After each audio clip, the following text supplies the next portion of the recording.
Bringing good news to the world. This is MNCN TV. Atong dawaton ang pulong sa Dios. Inaagi sa iyang alagad, Pastor Michael Mayon. Mayong hapon kanatong tanan mga kaigsuunan. Kumusta kamo sa inyong tagsa-tagsa kapanimalay? Kami nang hinaot uban sa mga pag-ampo nga naara jud kamo sa maayong kahimtang karong panahona. In spite sa atong nagihan nga mga pagsulay karon, atubang nga pagsulay karon kining pandemic or kining COVID-19, ang amo yung pag-ampo sa Ginoo nga ang Dios magahatag kanato og kalig-on sa pagpadayon sa pagpangalagad kaniya, ug ang Dios padayon sa pagprotekta sa matag usa kanato igsuon. So karon hapon do na ako'y i-share kaninyo pulong sa Ginoo, reminders lang ni igsuon sa matag usa nganong na-experience nato kining pandemic sa atong panahon. Now, kung atong balikan ang panahon ni Noah igsuon based on Genesis chapter 6 verse 5 to 9. Kung imong basahon kanang verse, ang Dios nagmahay kung nganong gihimo niya ang tao sa panahon ni Noah. Tungod kay ang tao igsuon walay laing gihuna-huna gawas sa paghimo og sala at tugbangan sa Ginoo. Gahig ulo ang mga tao during sa panahon ni Noah igsuon. Walay laing gihimo kundili paghimog kangilaran at tubangan sa Ginoo.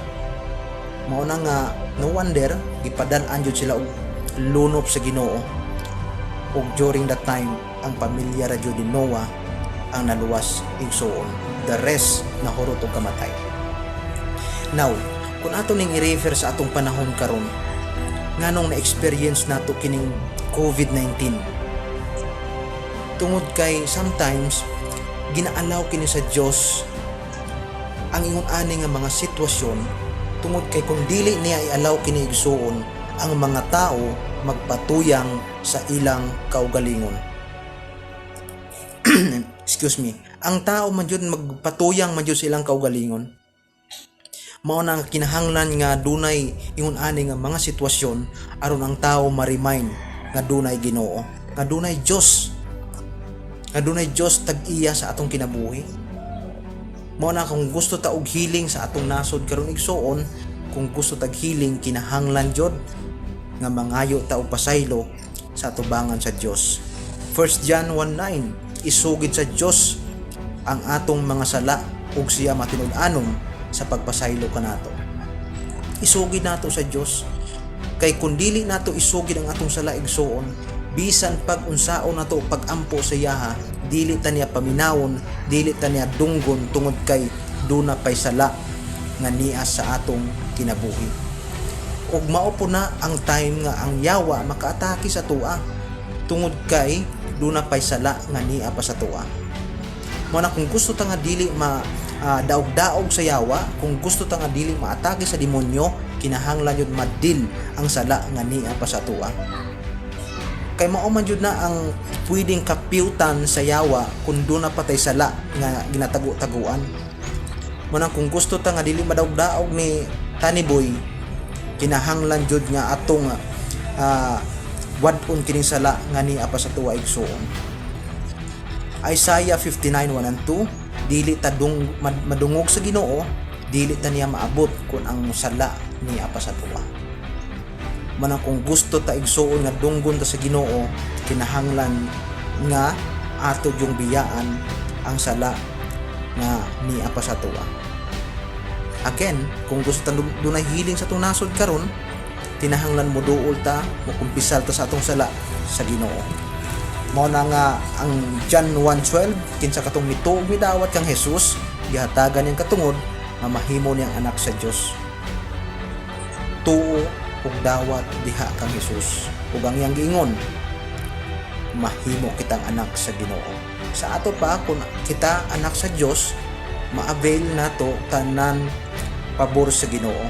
Maayong panglawas, protection sa matag adlaw, kwarta, salina, pagkaon, i-release kini sa Ginoo tungod kay iya kitang mga anak igsuon. Manang wa tay angay kabanakan, wa tay angay kaadlukan, nga sipaan ninyo ng demonyo sa inyong kilid, sa inyong likod. Doon natin katungod ana igsuon tungod kay anak na ta sa Ginoo. Dili na ta madagdaog sa yawa tungod kay anak na ta sa Ginoo. So I hope na nakahatag ko og encouragement sa ato karong hapon og nang hinaot ako nga nalikon pud ta kay ang yawa bugoy-bugoy ba ang yawa mga igsuon. Mo nang ayaw mo kumpiyansa, mo nang padayon dito sa pagpangalagad sa Ginoo samtang may panahon pa. Kay anytime mubalik ang Dios. Mo nang kinahanglan nga mag-andam kita karong panahon na igsuon kay kining mga panghitabo karon sign kini sa mga sa iyang pagbalik. Mo nang ang pagbalik sa Ginoo dili nato angay kahadlukan. Kinahanglan kitang mga Kristohanon una sayod sa pangatuuran, kinahanglan angay kitang maglipay. Maglipay ta kay ngano man kadaugan kini alang kanato mga igsuon. Kadaugan ni victory kini patok sa yawa. Ang uban man noon na sige ka guol, sige ka balaka, ayaw mo ingunahan ang mga igsuon. Ipakita nato sa yawa na kini kadaugan nato na kita nangalagad sa Dios. I hope nga klaro, and then nakahatag ako gamayng encouragement sa ato karong hapon. Kana lang igsuon ako ma-share kaninyo og God bless sa tanan. Bringing good news to the world. This is MNCN TV.